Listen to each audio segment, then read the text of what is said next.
오늘은 오순절 성령 강림절입니다. 오늘 읽은 본문인 사도행전 2장에 보면 마가의 다락방에서 모여 예배 드릴 때에 성령께서 임하셔서 바람같이 불같이 임하는 대목이 나와서 바로 이 마가의 다락방 이 대목 성령 강림절의 오순절 성령 강림절이 바로 초대교회 사실은 초기 교회의 시작이다. 우리가 그렇게 말을 합니다. 그런데 오늘 제목이 좀 희한하죠. 성령의 불통입니다. 우리가 생각할 때 성령은 우리를 뭘 불통케 하느냐 뭐 이렇게 생각할 수 있습니다. 저는 가끔 그런 생각을 합니다. 한 하나님 한 성경을 믿는데 어떤 사람은 조금 왼쪽에서 어떤 사람은 조금 오른쪽에서 의견을 말합니다. 이쪽 사람이 얘기하는 것도 일리가 있습니다. 저쪽 사람이 얘기하는 것도 일리가 있습니다. 제가 무슨 황희정승이었어가 아니라 다 옳은 면이 있죠. 장점도 있는데 또 단점도 있습니다. 어느 한 일방적인 사람들, 그게 진보적으로 비치건 보수적으로 비치건 간에 일방적으로 잘못하는 사람은 없어 보입니다. 또한 전적으로 옳다고 말할 만한 사람도 없습니다. 사람은 완전하지가 않아서 어느 누구도 옳은 면이 있는가 반면에 그릇된 면이 있습니다. 그건 누구도 마찬가지죠. 그런데 사람들이 그렇게 주장을 하고 말을 하는 거 가운데 서로가 불통하는 면이 있습니다. 소통의 반대말이지 않습니까? 통하지 않는다는 말. 어떤 불통이 있나요? 세상에는. 하나는 세대 간의 불통일 겁니다. 여러분 요즘 아이들이 문자를 치고 또 인터넷에 댓글 올리고 하는 걸 보면 인터넷 약어, 속어, 줄임말 이런 거 많이 쓰죠. 그 다음에 또 요즘 시사적인 문제 이런 거 있잖아요. 조세호 왜 안 왔어? 이러면 어른들은 뭔 소리야? 하고 웃을 수가 없어요. 근데 아이들은 무슨 말인지 압니다. 어느 교회에서는 왜 오늘 예배 조세호 안 왔냐고 그런다고 합니다. 그러니까 이렇게 세대 간의 불통이 있습니다. 기성세대와 젊은 세대 간에. 또 아까도 말씀드렸던 보수와 진보 간의 이 불통은 이건 아마 예수님 재림하실 때까지 해결 안 될걸요. 또 국가 간의 불통도 있습니다. 남한과 북한, 또 중국과 미국, 기타 등등. 또 인종, 민족, 종교, 성 정체성 이런 차이를 갖고 있는 의견들 간에 서로가 이게 불통이 되고 있습니다. 또 남녀 간의 불통 이것도 죽을 때까지 평생 살아도 해결되지 않는 거죠. 이거는 누가 옳으냐 그르냐의 문제의 차원을 넘어서 초월하여서 사실은 이게 소통하기가 쉽지 않은 문제입니다. 그래서 스포츠 분야에서는 정치나 종교 문제는 잘 거론하지 않는 까닭도 바로 그것이 어려운 문제이기 때문이죠. 그런데 문제는 그 모든 것들이 사실은 하나님과 우리의 관계에서 비롯된다는 겁니다. 여러분이 잘 아시다시피 구약에 보면 창세기 11장에 바벨탑 사건이 나옵니다. 바벨탑 사건이 나오는데 그 11장 9절에 보면 온 땅의 언어가 하나여 말이 하나였더라. 1절로 시작해서 9절에 여호와께서 거기서 온 땅의 언어를 혼잡하게 하셨음이니라. 그러니까 인류의 하나됨은 신학적 가치고 모든 사람들의 바람이죠. 여러분 우리가 종교가 하나고 정말 그러면 얼마나 이게 세상이 쉽겠어요. 그죠? 신앙으로 하나 그럴 텐데. 근데 그렇지 않잖아요. 언어도 그래요. 근데 이 바벨탑 사건이 뭡니까? 인간이 막 정치적으로 경제적으로 풍요로워집니다.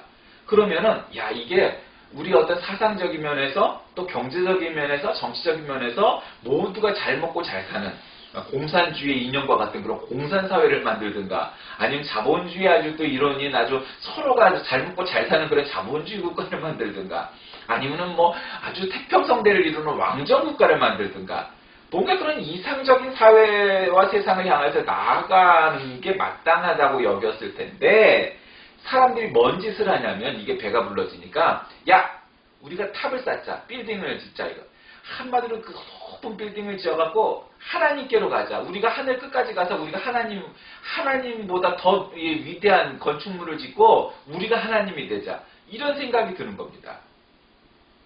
그래서 예전에 제가 어렸을 때 목사님이나 장로님이나 이런 분들은 너무 높은 빌딩을 짓는 것도 그게 신앙적이지 않다 이런 주장도 하셨는데 그거는 아니고요. 그러니까 어쨌든 바벨탑 사건의 개요가 뭡니까? 그거는 사람이 하나님이 되고 싶었던 거예요. 하나님의 자리를 내가 차지하고 싶었던 거예요. 그게 욕심이었던 거예요. 그래서 모든 사람들이 탑을 쌓자 하나님께서 두고 보시다가 참 어처구니가 없으셨겠죠? 그래서 허물어 버리셨어요. 그리고 얘네들이 배가 부르고 언어가 하나니까 쓸데없는 짓을 하는구나. 그래서 언어를 흩으셨어요. 그래서 언어를 서로가 못 알아듣겠어요. 근데 이 언어를 흩으셨다는 게 저는 물론 예를 들면 영어가 다르고 한국어가 다르고 뭐 중국어가 다르듯이 다른 언어로 흩으셨다. 그건 1차적인 의미에서는 그래요. 그건 사실이에요. 예, 그런 의미도 우리가 이 구절을 그렇게 이해하고 해석할 수 있다고 여깁니다. 또한 두 번째로의 해석은 단지 다른 언어, separate language가 아니라 같은 언어를 쓰면서도 우리가 서로 이해하지 못하는 거예요. 여러분 우리가 같은 한국말 쓰지만 1번 찍는 사람, 2번 찍는 사람 죽어도 해결 안 되잖아요. 그렇죠? 서로 옳다고 여겨요. 물론 거기에는 되게 지식이 짧고 정치나 역사에 대한 이해가 없으니까 1번 아니면 죽음일 것 같고 2번 안 찍으면 나쁜 놈일 것 같지만 사실은 안 그래요. 거기서 거기에요. 따지고 보면. 그런데도 1번 안 찍으면 세상이 바뀔 것 같고 2번 안 찍으면 뭐 안 될 것 같아. 왜? 지식이 모자라니까. 예. 그놈이다 그놈이에요. 역사에 봐서 기호합파가 어떻고 영남합파가 어떻고 동인이 어떻고 서인이 어떻고 다 왔다 갔다 하면 되는 거예요. 그냥 정권이라는 것은 조금씩 흔들어주면 되는 거예요. 흔들지 않으니까 피박도 안 쓰고 고도 못하는 거예요. 무슨 말씀인지 아시겠어요? 그런 거예요. 그런데 이 바벨탑 사건의 결론은 결국 이런 거죠. 언어를 흩으셔서 서로 이해할 수 없는 물리적인 언어로 갈라졌다. 그러니까 지금의 서로 다른 민족의 언어들 분리가 되었다라는 측면도 분명히 상존하나 같은 언어 안에서도 서로가 뜻을 합하지 못해요. 말은 한국말인데 같은 나라 말인데 이해가 안 되잖아요. 그렇죠? 서로 맨날 주장하는 게 다 달라요. 왜 그래요? 물론 거기는 인간의 욕심도 끼어 있지만 저는 이 바벨탑 사건에 연유한다고 봅니다. 바벨탑 사건으로 인해서 결국 사람들이 서로가 같은 말을 쓰면서도 서로가 이해를 못해. 불통의 시대가 되어버렸다는 것이죠. 오늘 이 본문 말씀이 사도행전 2장에 오순절에 성령의 충만함을 입은 제자들이 성령님의 말하게 하심을 따라 다른 언어들로 말하기 시작합니다. 여기서 말하는 다른 언어라는 것은 방언이죠. 그러니까 원래 방언의 첫 번째 뜻은 예를 들면 사투리라는 의미도 있고요. 또 다른 언어, 즉 하나님이 우리에게 주시는 언어죠. 그래서 오순절파 같은 경우는 방언하지 않으면 구원 못 받았다 뭐 이렇게까지 주장을 하는데 그건 아니고요. 어쨌든 방언이 중요하다 여기는 그 교파도 있고 방언 따위는 그다지 중요하지 않다 여기는 교파들도 있습니다. 뭐가 옳으냐 그르냐 말을 할 수 없고 그냥 자신이 판단하면 되는 것이죠. 근데 어쨌든 이 사도행전 2장에는 사람들이 다른 언어들로 말한다. 그 한마디로 방언을 한 거죠. 하늘에서 주신. 그러니까 혀가 꼬이기 시작하고 라라라 된 거죠. 그냥 다른 사람들은 서로가 이해를 못하는 거죠. 그런 언어들로 방언을 하기 시작하니까 라라라라라 하니까 뭐야 이거 뭐야. 사람들이 얼굴이 시뻘개지면서 아무래도 그겠죠. 몸이 그냥 뜨거워졌겠죠. 그래서 결국은 사람들이 성령을 받아요.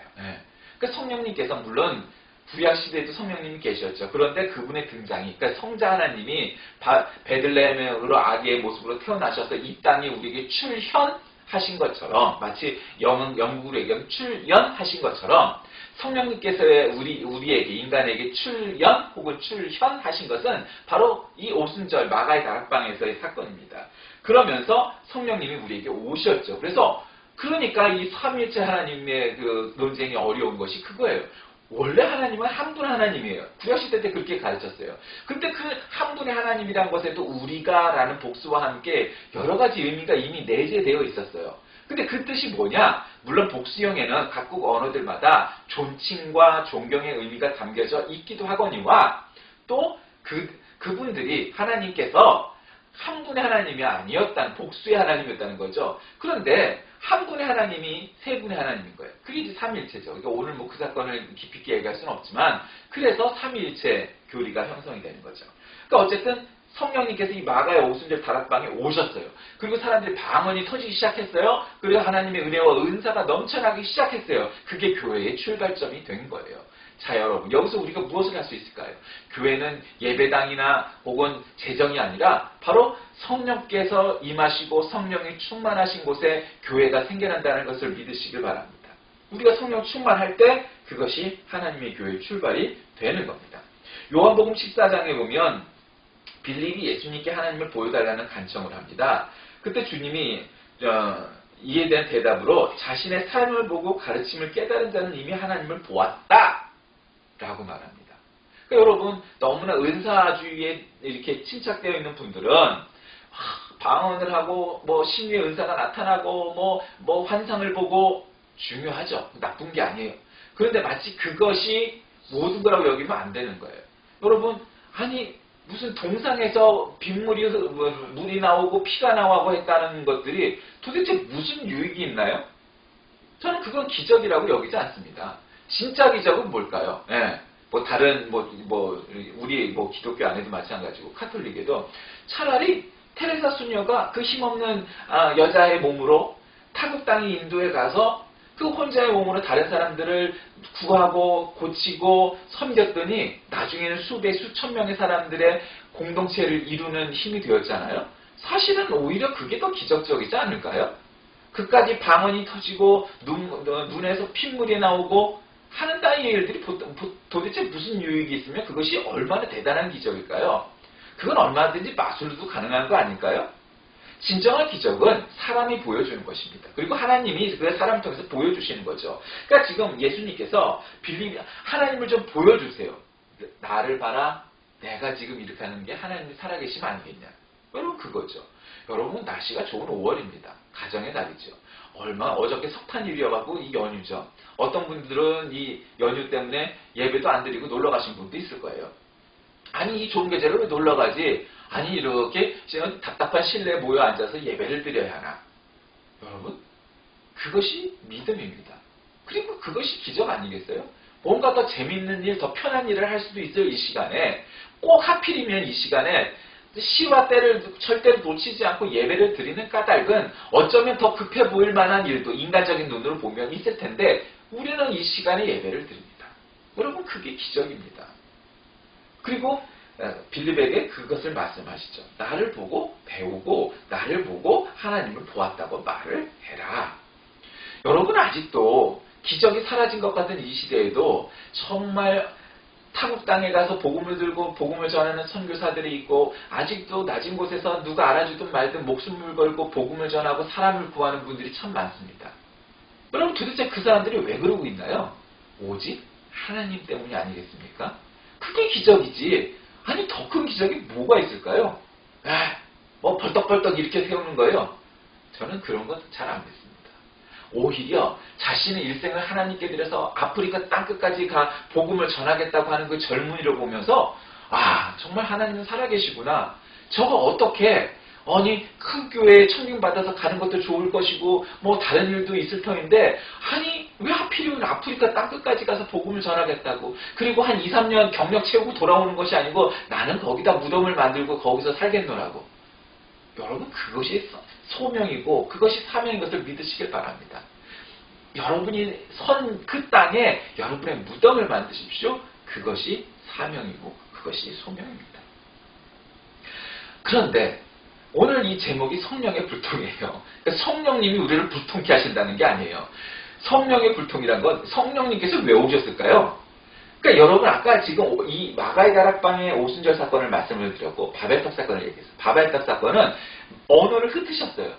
그리고 지금 이 오순절 날 성령님이 오시면서 우리에게 성령의 불통이 우리에게 성령의 교통으로 만드셨어요. 그런데 또 한면으로 그것을 한 번 더 꺾으면 잘 이해를 하셔야 돼요. 성령이 오심으로 인해서 우리에게는 완벽한 은혜가 됐고 방언도 받고 우리가 증거도 있고 지금 이제 하나님 예수님은 하늘에 계시지만 우리 안에 성령님 계셔서 하나님 우리가 동행하신다고 감히 말할 수 있게 되었어요. 그런데 그 자신감과 그 신뢰감과 그 신실함과 그 믿음이 결국 또 세상에 와서 이를테면 이슬람이죠. 우리와 불통을 또 만들어요. 그들은 성령 같은 그런 개념을 믿지도 않아요. 그냥 오직 한 분 하나님이신 그게 삼위일체가 어디 있어? 오직 알라 한 분이시지. 어떤 사람들은 우리가 믿는 야훼 하나님과 그들이 믿는 알라 하나님이 같은 하나님이냐 아니냐 이걸 갖고 또 논쟁을 해요. 예. 별로 부질없는 짓이라고 생각을 하고요. 왜냐하면 서로가 의견이 다르니까. 어쨌든 그렇게 해서 결국 불통이 우리에게 오고 있어요. 구약 성경을 한번 잠깐 볼까요? 노아의 후손들이 메소포타미아 평원에 위대한 선을 하면서 저 성읍과 탑을 건설하여 그 탑 꼭대기를 하늘에 닿게 하자! 이렇게 말을 하죠. 이 메소포타미아 위대한 선을 하죠. 그리고 또 어떤 패권을 가지려고 신라평원에서 흩어짐을 면하자! 그러면서 바벨탑 사건을 이렇게 잊게 됩니다. 그래서 성읍과 탑을 건설하여 그 탑 꼭대기를 하늘에 닿게 해서 우리 이름을 내고 온 지면에 흩어짐을 면하자! 이 패권을 잡자는 거죠. 정권을 잡자는 거죠. 힘을 갖춰갖고 지 마음대로 하자는 거죠. 근데 여러분 그것이 바뀔까요? 네, 그렇지 않습니다. 여러분이 기억하실까 모르겠어요. 2009년 1월 21일 새벽 용산 지역에 재개발을 반대하던 철거민들과 진압경찰이 충돌을 하는데 그 과정에서 철거민 5명과 진압경찰 1명이 화염에 휩싸여서 목숨을 잃는 참사가 발생합니다. 어떤 사람들은 도시의 테러리스트라고 불리기도 했고 했던 그 철거민들이 벽이 있는 집에서 살고 싶었던 그저 평범한 한 가정의 남편과 아빠였습니다. 재개발이 꼭 나쁜 것만은 아니지만 도시의 재개발의 그 밝은 면의 그 이면에는 소외당하는 가난한 사람들이 또한 있음을 우리가 기억해야 됩니다.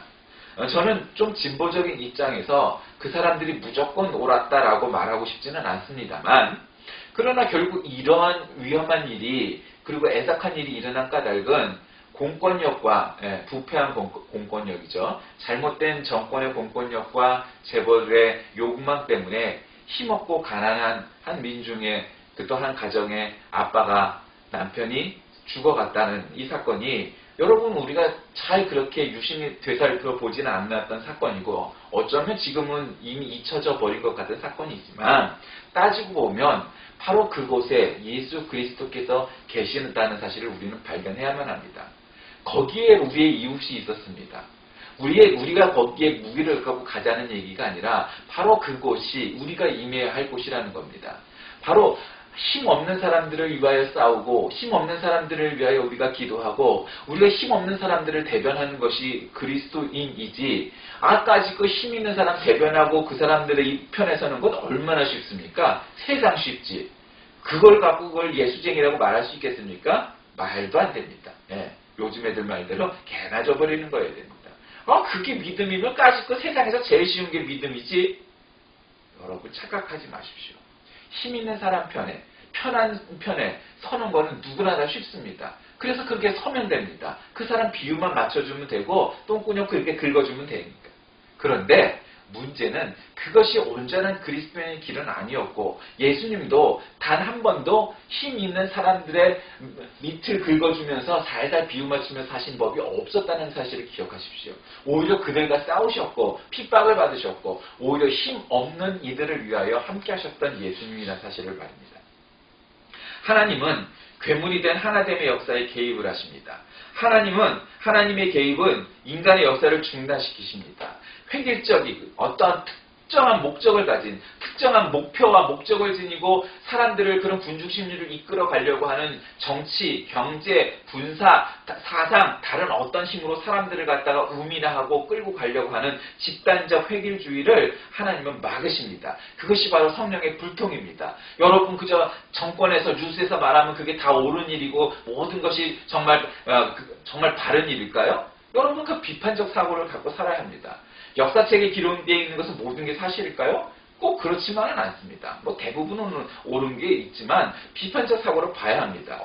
왜냐하면 세상은 그렇게 호락호락하지가 않아서 뭔가 그 교과서를 쓰고 정권을 만들고 돈을 갖고 있는 자들이 자신의 논리들로 자꾸 괴롭히려고 하는 겁니다. 우리를 집단적 회계주의를 만들려고 합니다. 따라서 예수를 믿는다는 것은 성령님이 우리와 함께 하신다는 사실은 우리의 판단력이 분명히 하나님이 원하시는 것이 뭘까? 여기서 이쪽 편에 서는 것이 하나님 편에 서는 것일지 저쪽 편에 서는 것이 하나님 편에 서는 것일지 하나님이라면 예수라면 어떻게 하실 것인가? 여러분 한번 생각해 보십시오. 그리고 한번 대답해 보십시오. 그러면 정권의 편에 서는 게 그 쉬운 일인데 정권의 편에 서지 아니하고 오히려 정권과 싸우고 또 재벌의 편에 서는 게 쉬운데 재벌의 반대편에 서서 싸우고 하는 일을 왜 굳이 우리가 선택해야 하느냐. 그렇다고 해서 그들과 맨날 싸우고 항상 반대편에 서라는 게 아닙니다. 우리나라처럼 맨날 반대만 하라는 게 아닙니다. 그러나 비판적 사고는 있어야 됩니다. 그래서 이쪽도 비판하고 저쪽도 비판하고 이건 이렇게 옳은 거다. 이건 니네가 틀렸다. 이건 니네가 잘못됐다. 말을 할 수 있는 것이 교회여야 합니다. 그 기능을 잃어버리니까 오늘날 교회가 이렇게 욕먹는 교회가 돼버리고 그걸로 변한 겁니다. 하나님의 불통, 성령님의 불통은 결국 그겁니다. 하나님께서 우리에게 바라시는 바는 바로 하나님의 뜻대로 우리를 다시 이끌고 사람들을 그렇게 자기의 욕망과 자기의 사상에 빠져버린 사람들을 이 성령님의 충만함으로 성령 충만함으로 사람들을 이끌고 가시길 원하신다는 사실입니다. 따라서 오순절 성령 강림의 사건은 바로 우리 성령님께서 우리의 불통을 소통으로 바꾸시려고 하는 데 있는 겁니다. 여러분, 교회가 이렇게 편안하지 않고 어떤 이견이 있습니까? 나라가 그렇습니까? 기도하십시다. 그리고 성령 충만하셔서 우리가 하나님의 뜻이 무엇인지 정말 우리가 기도해 본다면, 그래서 뭔가 나를 하나님 앞에 내어드리고 세상 앞에 내어드린다면, 그래서 내가 희생을 과감히 하겠다고 했는데도 그 판단이 옳다면 그곳으로 가십시오. 그런데 정말 이게 내가 편하고 이익이 되니까가 아니라 나를 희생해서 나를 십자가에 못 박아서 정말 그런 결단이라면 그건 어떤 판단도 저는 옳다고 여깁니다. 그것이 오른쪽이든 그것이 왼쪽이든 관계없이 말입니다. 흥미로운 것은 하나님은 인간을 흩으셨고 언어를 혼잡게 하셨습니다. 근데 이 바벨이라는 말이 섞어버리다, 혼합하다라는 뜻입니다. 그 다른 것과 혼합이 됐다는 거죠. 우리의 혀를 그리고 우리의 생각을 혼합해버리고 섞어버리는 것이 아마 바벨의 사건이었는데 오히려 언어는 그렇게 되지 않았습니다. 그 용산 참사에서 숨졌던 고 이성수 씨가 아들에게 남긴 쪽지가 있었습니다. 거기에는 이렇게 쓰여져 있었는데, 상현아, 아버지는 평생을 정직하게 살려고 했었다. 정직한 게 죄라면 우리가 지금 벌을 받고 있는지도 모르겠구나. 근데 상현아, 세상에는 지금 우리처럼 고통받는 사람들이 많이 있어. 우리가 서로를 돕지 않으면 누가 우리를 도와주겠니? 아버지는 미련하게도 그냥 두고 볼 수가 없구나. 아버지 말 이해하겠니? 엄마 잘 보살펴드려라. 며칠 걸리지 않을 거야. 하나님의 영은 우리와 다른 주변을 끌어들이게 하는 영입니다. 하나님의 영이신 성령님은 우리를 내 이익이 아닌 내 이웃의 이익을 위하여 뭔가 그들에게 투신하게 만드는 것, 헌신하게 만드는 것이 성령님이십니다. 교회를 세우신 성령님은 오늘 신할평원에서만 머물러 계시지 아니하고 저 변방, 저 땅끝까지 아무도 가려고 하지 않는 곳까지 가시는 것이 바로 성령 하나님이십니다. 그래서 오늘 본문 말씀 8절에도 여호와께서 거기서 그들을 온 지면에 흩으셨으므로 그들이 그 도시를 건설하기 그쳤다라고 창세기에도 말씀하십니다. 같은 말, 같은 한국어를 쓰면서도 통하지 않는 것은 사실은 이 바벨탑 사건 이후에 인간에게 내려진 형벌일 겁니다. 그러나 어쩌면 당연한 일입니다. 그러나 그렇다고 해서 거기에만 머무르는 것이 하나님의 바람은 아닙니다. 그것은 하나님께서 원하시는 것이 아닙니다. 성령님의 불통은 바로 성령님의 소통으로 만드시려고 하는 것입니다. 소통을 하게 하는 것은 우리가 일방적으로 우리들의 주장과 의견을 얘기해서만이 되지 않습니다. 여러분, 다른 사람들은 차치하고라도 도대체 무슬림들을 무슨 수로 전도하겠습니까? 여러분, 그냥 섣불리 열정만 가지고 가서 내가 복음을 전하리라, 내가 순교함으로 내가 메카에 가서 복음을 전파하고 십자가를 들고 복음을 전파하다가 내가 총에 맞아 죽으리라. 그것도 나쁘지 않죠. 그러나 문제는 그렇게 대담하고 담대하게만 나간다고 해서 해결될 문제는 아니라는 겁니다. 우리가 좀 더 지혜롭고 좀 더 치밀하게, 좀 더 전략적으로 그들을 어떻게 하나님을 잘 믿는 사람들을 변하게 할까 생각해야지, 그저 그런 단발적이고 충동적인 일들만으로 무슬림들이 변할까요? 아니, 정말 무슬림들을 하나님을 믿는 사람들로 변하게 하는 것은 종교적 교리나 어떤 예배의 문제가 아니고 삶의 모습이 아닐까요? 정말 그들을 사랑하고 그들을 돕고 하는 사랑 말입니다. 말씀을 정리하려고 합니다. 저는 오늘 성령님의 불통이라는 제목으로 말씀을 나누었습니다. 어쩌면 세상은 아직도 이루 고백할 수 없을 만큼 많은 불통의 시대에 살고 있는 것 같습니다. 세대가, 종교가, 민족이, 성정체성이 여러 가지 차원의 문제들이. 저는 여기서 성령님께서 우리를 소통케 하신다고 믿습니다. 우리가 온전히 성령 충만한 사람들이 된다면, 우리가 온전히 하나님의 뜻을 따라 사는 사람들이 된다면 이 불통의 시대의 소통을 이끌어갈 그런 이끌이가 될 거라고 생각합니다. 사랑하는 교우 여러분, 이 불통의 시대에 정말로 소통의 문제를 해결할 수 있는 그런 일꾼들이 되실 작정은 생각을 안 해보셨습니까? 하나님께서 우리에게 원하시고 여러분이 주신 사명은 바로 여러분이 있는 곳에서 그러한 소통을 이끌어내는 그런 커뮤니케이터, 메신저가 되기를 바라십니다. 우리 모두 그와 같은 소통의 일꾼이 다 되시길 바랍니다. 기도합시다. 하나님 감사합니다.